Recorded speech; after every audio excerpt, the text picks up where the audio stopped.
खबर के प्रायोजक हैं सत्यम केक भंडार, नया बस स्टैंड, अमानगंज। बर्थडे, शादी, सालगिरह या अन्य तीज त्योहारों पर खुशी के मौके पर जरूर पधारें। विंध्याचल पर्वत की गोद में स्थित पन्ना भूदृश्य अपने सपूतों की वीर गाथाओं, अनूठे मंदिरों और हीरों की खदानों के लिए पूरी दुनिया में हमेशा से ही मशहूर रहा है। स्थानीय किंवदंतियों में पन्ना का संबंध महाभारत से भी जुड़ा माना जाता रहा है। कहते हैं कि अपने वनवास के दौरान पांडवों को पन्ना के घने जंगल इतने भा गए थे कि उन्होंने यहाँ के घने जंगलों में रुककर एक बड़ी लंबी अवधि बिताई थी। पांडवों के विश्राम स्थल के पास ही है पांडव प्रपात, जो अपने अद्वितीय सौंदर्य के कारण पर्यटकों में बहुत लोकप्रिय है।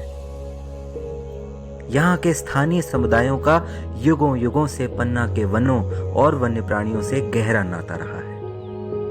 इन्हीं संबंधों की मिसाल देते अनेकों प्रागैतिहासिक कालीन शैल चित्र इन वनों में कई स्थानों में देखे जा सकते हैं, और इनमें से कुछ चित्र तो 10,000 वर्ष तक पुराने माने गए हैं। कितने आश्चर्य की बात है ना कि मानव ने अपने उद्विकास के बाद जिन जगहों को रहने के लिए चुना, उनमें से हमारा पन्ना भी एक था।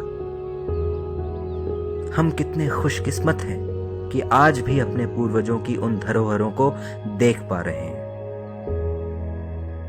धरोहरों की बात हो और खजुराहो का जिक्र ना हो, ऐसा कैसे हो सकता है? पन्ना से कुछ ही दूरी पर स्थित खजुराहो के मंदिर, जो अपने शिल्प कर्म की उत्कृष्टता का एक नायाब नमूना तो है ही, साथ ही साथ इसका भी प्रमाण है कि वन्य प्राणी हमारे जीवन के हर आयाम का एक अहम हिस्सा है।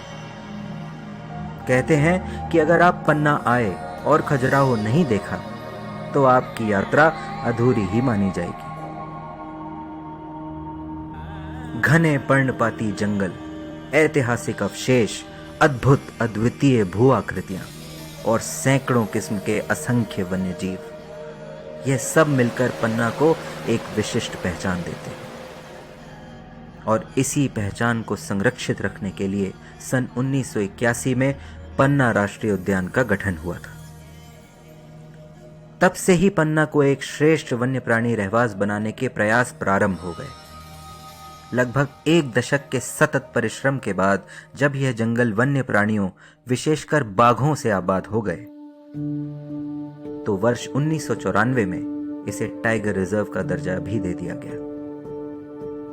विंध्याचल की गोद में फैले इन जंगलों ने बाघों की सल्तनत के उतार चढ़ाव के कई दौर देखे हैं, और एक बहुत ही बुरा दौर तो बस 1 दशक पहले ही आया था, जब 2009 में पन्ना पूर्णतः बाघ विहीन हो चुका था।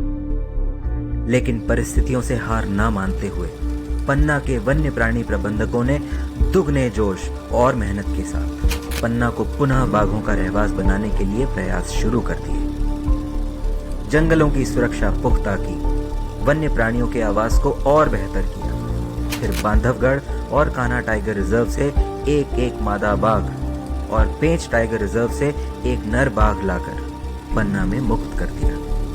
अच्छा सुरक्षित माहौल मिला तो मादा बाघिनों T1, T2 और नर बाघ T3 ने मिलकर पन्ना को एक के बाद एक बाघ शावकों की कई सौगातें दी।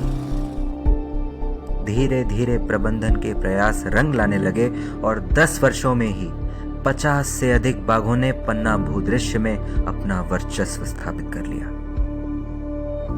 बाघों का संरक्षण एक बड़ी जटिल चुनौती है। इन चुनौतियों से निपटने के लिए कर्मचारियों की कर्मठता और जन समुदायों का सहयोग, दोनों घटकों की अपनी अपनी भूमिका होती है।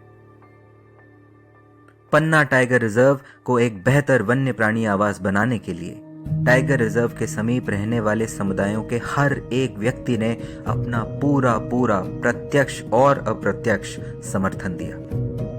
दूसरी ओर जंगलों की कठिन परिस्थितियों में भी कर्मचारियों ने अपना 100% देने में कोई कसर नहीं छोड़ी, और कुशल नेतृत्व के साथ पन्ना टीम ने दुनिया के सामने पन्ना बाघ पुनर्स्थापना कार्यक्रम के रूप में एक अनूठी मिसाल खड़ी कर दी।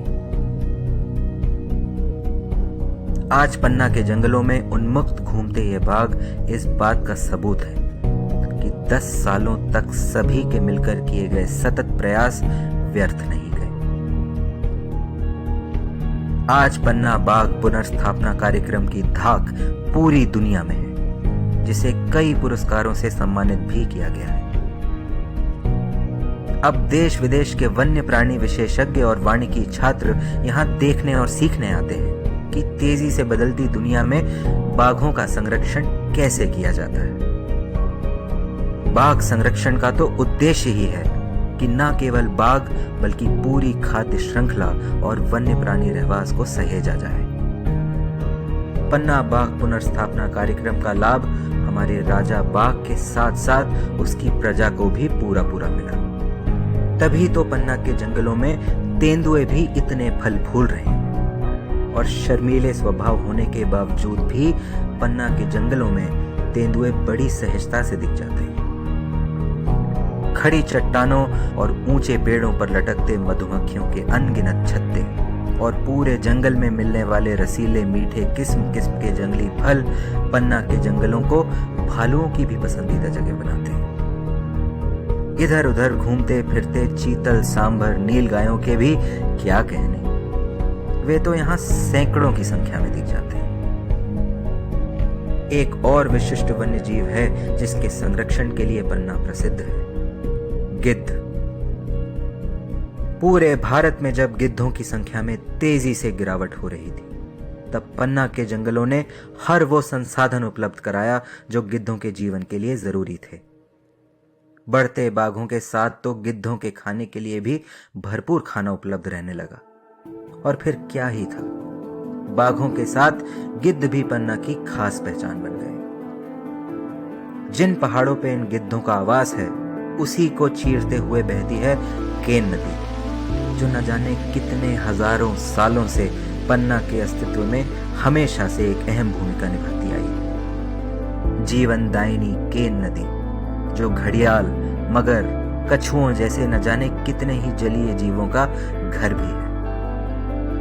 और इस केन नदी में ही है रनेह प्रपात। हरे, लाल, गुलाबी रंग की चट्टानों के बीच यह प्रपात निस्संदेह भारत के सबसे खूबसूरत, सबसे आकर्षक जलप्रपातों में से एक है। वैसे तो पूरी केन नदी घाटी का सौंदर्य ही अद्भुत है, पर सूर्यास्त के समय बहते सोने सी चमकती यह नदी अलौकिक दृश्य निर्मित करती है। पन्ना, जिसने कभी छत्रसाल जैसे यशस्वी राजा का वैभव देखा, वह राजा छत्रसाल जिन्हें आशीर्वाद था कि छत्ता तेरे राज में धक धक धरती होए, जित जित घोड़ा मुख करे तित तित फत्ते होए। यानी राजा छत्रसाल का घोड़ा जिस ओर भी जाएगा, उसे वहां हमेशा विजय ही मिलेगी। कोई आश्चर्य नहीं कि पन्ना की भूमि में पैदा हुए बाघ भी जिस जिस ओर बढ़ते जा रहे हैं, वहां वहां उनका साम्राज्य स्थापित होता जा रहा है। पन्ना के बाघों ने टाइगर रिजर्व की सीमा तो कब की पार कर ली थी।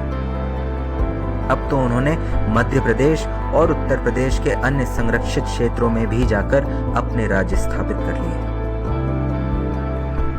पन्ना प्रबंधन ने तो अपने उत्तरदायित्वों का पालन कर एक अनमोल धरोहर हमें सौंप दी। अब यह हमारा दायित्व है कि बाघों के पन्ना साम्राज्य के सूरज को कभी अस्त ना होने दें। हम सबके सम्मिलित प्रयासों से टाइगर रिजर्वों के ताज के इस अनमोल रत्न पन्ना और उसके बाघों की शान पूरी दुनिया में यकीनन ऐसे ही फैलती रहेगी।